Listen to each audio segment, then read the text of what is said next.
పవన్ కళ్యాణ్ గారు మీకు ఒక మంచి ఇమేజ్ ఉంది. మీరు రాజకీయాలు మొదలు పెట్టినప్పటి నుంచి ప్రశ్నిస్తూనే ఉన్నారు. కానీ జగన్ను ఓడించడానికి టీడీపీతో బీజేపీతో పొత్తు పెట్టుకుని ఎలక్షన్లోకి వెళ్లారు. బాగానే ఉంది. జగన్ను ఓడించాలనే ఒకే ఒక కారణంతో టీడీపీతో పొత్తు పెట్టుకున్నారు. కానీ టీడీపీ ఎన్ని రోజులు బలంగా ఉంటుంది? చంద్రబాబు గారు యాక్టివ్ పాలిటిక్స్ లో ఉన్నన్ని రోజులే టీడీపీ బలంగా ఉంటుంది. అత్యంత ప్రజాదరణ కలిగిన నాయకుడు మీరు. చంద్రబాబు నాయుడు గారు యాక్టివ్ పాలిటిక్స్ నుంచి తప్పుకున్నాక పవన్ కళ్యాణ్ వర్సెస్ జగన్ గానే ఉంటుంది రాజకీయం. అది మీరు గమనించలేకపోయారా?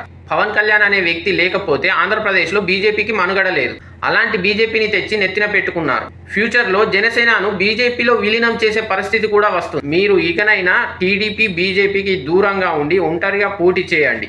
మీకు 1 సీటు వచ్చినా సరే, 2 సీట్లు వచ్చినా సరే మీ పోరాటాన్ని ప్రజలు గుర్తిస్తారు. ఖచ్చితంగా రాబోయే 10 సంవత్సరాల్లో ఆంధ్రప్రదేశ్కు ముఖ్యమంత్రి అయ్యే అవకాశాలు ఉన్నాయి. మీరు మొదటి నుంచి పోరాడినట్టుగానే ప్రజల తరపున ప్రశ్నిస్తూ పోరాడుతూ ఉంటే ప్రజలు మీ పోరాటాన్ని గుర్తించి మీకు ఖచ్చితంగా అవకాశం ఇస్తారు.